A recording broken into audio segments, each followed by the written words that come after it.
Hello students, welcome you all at Pritam's classes in the first lecture of English grammar।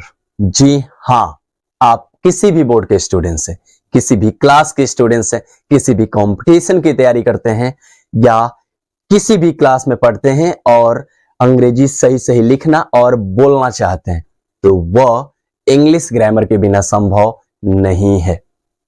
English lecture में, इस English grammar के lecture में हम आपको basic grammar का concept बताएंगे, क्योंकि जब तक कॉन्सेप्ट तक आप नहीं पहुंच पाओगे सही तरीके से नहीं लिख सकते हो, सही तरीके से नहीं बोल सकते हो।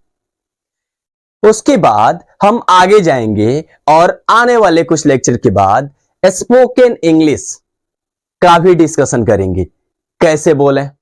ग्रुप डिस्कशन भी हम हेल्प करेंगे ऑनलाइन, जिससे आपको समझने में और बोलने में आसानी रहेगी।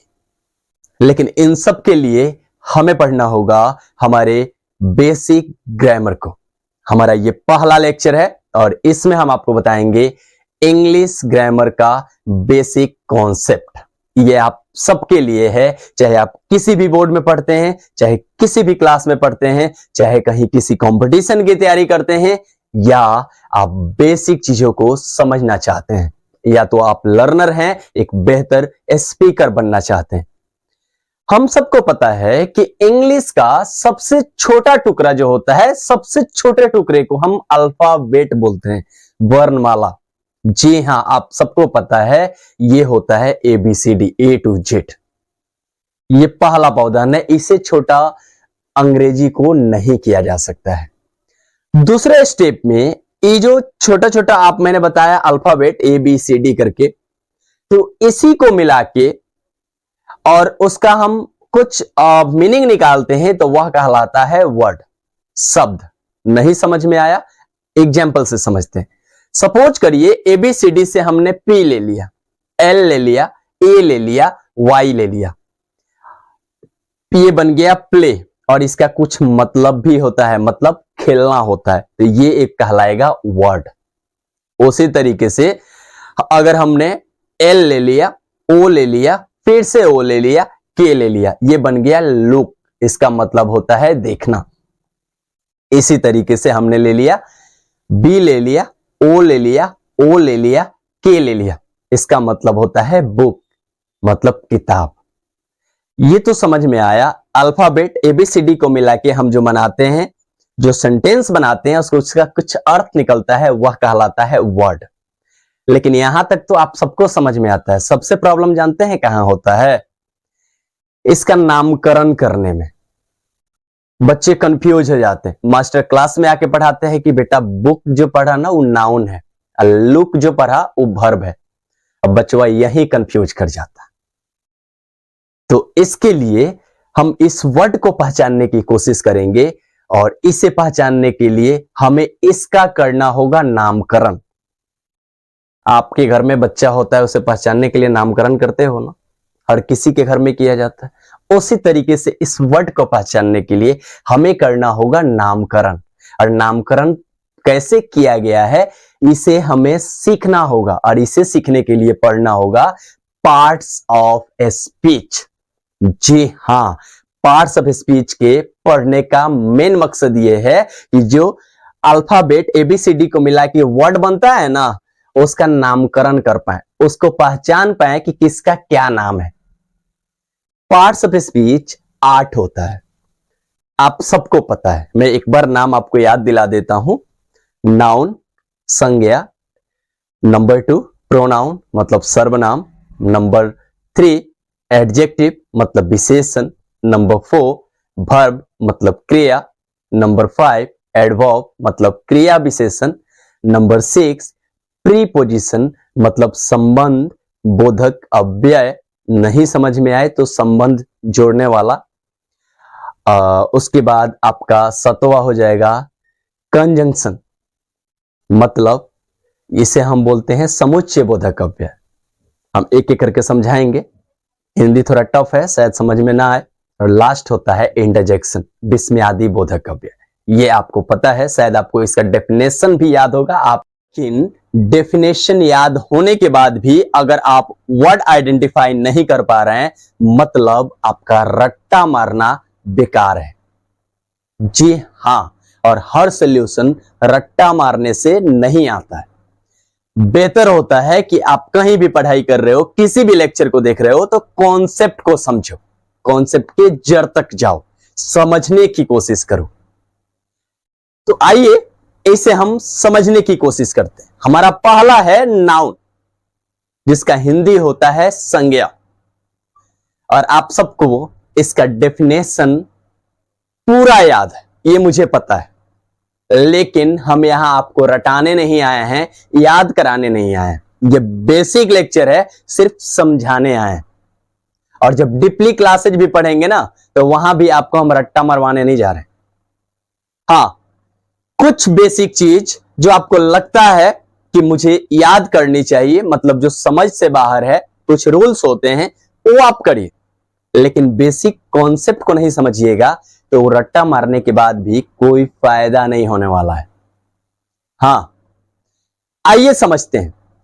नाउन आपको पता है एक लैटिन वर्ड है जिसका मतलब होता है नेम, हिंदी में नाम कह सकते हो। मतलब कहोगे कि सर कोई भी नाम जो है ना, वह नाउन कहलाता है। अब बोलोगे कि सर ये हमको तो पता ही है, हम लोग तो रटे ही हुए हैं। ऐसे डेफिनेशन है ना, a noun is the name of a person, place, animal और थिंग। रटे हैं पूरा। लेकिन रटने के बाद भी जब हम आपको बोलते हैं कि आइडेंटिफाई करो, बुक में लिखे हुए स्टोरी में हम आपको बोलते हैं कि इसमें आइडेंटिफाई करो कि नाउन कौन है, तो आपसे नहीं होता है। अगर आपने नहीं किया हो तो एक बार ट्राई करके देखो, आप वहां फंस जाओगे, क्योंकि आपने रट्टा मारा है, समझा नहीं। आइए इसे समझते हैं। नाउन एक लैटिन वर्ड है जिसका मतलब नाम होता है। आप जहां भी हो अभी, आप अभी जहां भी हो, जहां से पढ़ाई कर रहे हो, लेक्चर देख रहे हो, उसके आसपास देखो, चारों तरफ मूव करके तुम्हें जो चीज भी दिखाई देगा ना, उसका कुछ ना कुछ नाम होगा। मतलब तुम्हें जो कुछ भी दिखाई दे रहा है, सब कुछ नाउन है।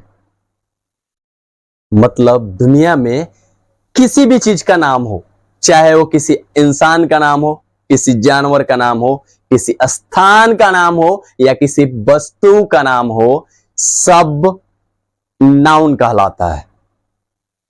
जी हां, डेफिनेशन आप कॉपी पढ़ने के लिए जरूर लिखोगे, जो मैंने रिपीट किया कि a noun is the name of a person, place, animal और थिंग।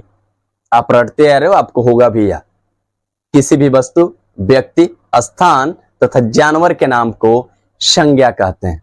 लेकिन याद कर, कॉन्सेप्ट को समझने के लिए यह याद रख लो कि किसी का भी नाम हो, वो नाउन कहलाता है, किसी का भी नाम। तो आई होप दैट कि आप इसे समझ सकते हो। आगे बढ़े तो इस नाउन का प्रयोग जब कैसे कभी भी हम किसी वाक्य का फॉर्मेशन करते हैं, हम बताए हैं, अभी तो हम लोग वर्ड को आइडेंटिफाई कर रहे हैं, शब्द का नामकरण कर रहे हैं। जैसे ही आप शब्द पढ़ लोगे तो जाओगे वाक्य पे, तो वाक्य बनाओगे ना, तो उसमें सब्जेक्ट, वर्ब, ऑब्जेक्ट, मतलब कर्ता, क्रिया, कर्म आएगा। तो एक चीज आइडेंटिफाई करने के लिए, पहचानने के लिए, यह भी लिख सकते हो कि सर नाउन का जो प्रयोग है ना, कभी भी वाक्य हम जब बनाएंगे या जब वाक्य तुमको मिलेगा, आइडेंटिफाई करोगे, तो उसमें या तो कर्ता की जगह पे, मतलब सब्जेक्ट की जगह पे आया होगा, और नहीं तो ऑब्जेक्ट की जगह पे आया होगा, मतलब कर्म की जगह पे आया होगा। ये मैं इसलिए बता रहा हूं कि तुम कोई सेंटेंस लेके बैठो तो तुमको आइडेंटिफाई करने में, पहचानने में दिक्कत ना हो। एक तो नाम से पहचान सकते हो, और नाम पहचानने में प्रॉब्लम आ रहा है तो इस सब्जेक्ट ऑब्जेक्ट का रूल लगा के उससे पहचान सकते हो। मतलब इसे लिख सकते हो, a noun is used in place of subject and object. ठीक है, अब एग्जाम्पल लेते हैं।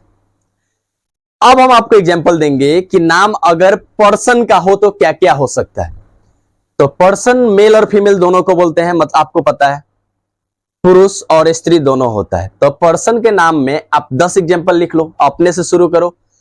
पूरे अपने आसपास के लोगों का नाम लिख दो। किताब में राम, सीता, गीता दिया रहता है, आप शुरू अपने से करो। किसी का भी नाम लिखो, पर्सन में एग्जाम्पल हो जाएगा। प्लेस का एग्जाम्पल लेते हो, किसी भी स्थान का नाम लिखो। आप जहां रहते हो वो भी एक जगह का नाम है, जिस राज्य में रहते हो वो भी एक जगह का नाम है। अलग अलग जगह के नाम को आप आइडेंटिफाई करके उसे प्लेस में डाल सकते हो। एनिमल, जानवर से आप परिचित हैं, तो एनिमल में भी आप अलग अलग एग्जाम्पल को डाल सकते हैं। और थिंग्स, वस्तु, मतलब जिसमें जीव नहीं होता है, जिससे लिख रहे हो ना पेन, वो भी थिंग है, वस्तु है। जिसपे लिख रहे हो कॉपी, वो भी है, लेकिन वो नाम है ना, पेन, कॉपी, ये सब, टेबल, चेयर, तो सब नाउन है। मतलब अब तक हम लोगों ने सीखा कि सर नाउन किसी भी नाम को कहा जाता है, चाहे वो नाम किसी का भी हो, पर्सन, प्लेस, एनिमल और थिंग, किसी का भी होगा वो नाउन कहलाएगा। ये हमारा इंट्रो चैप्टर था, इंट्रो था हमारा। हम आने वाले लेक्चर में टोटल जो बाकी का कॉन्सेप्ट है, बाकी के जो पार्ट्स ऑफ स्पीच है, उन्हें क्लियर करेंगे। फिलहाल इसे पढ़ने के बाद आपके पास अंग्रेजी का कोई भी बुक हो, आप उसे उठाइए और उसमें से सिर्फ नाउन को पहचानिए, और नाउन को पहचान के आप उसे सर्कल करते जाइए। मतलब आज के लिए आपके पास वर्क यही है कि एक पेज इंग्लिश उठाओ और सिर्फ उसमें जो जो नाउन है वहां लिख दो कि ये नाउन है, ये नाउन है। मतलब आज आप एक चीज सीख लिए कि नाउन को हम कैसे पहचानते हैं। आप मुझे सपोर्ट दीजिए, इसे शेयर कीजिए, हम इस क्लासेज को आगे बढ़ाएंगे। This much for today, thank you.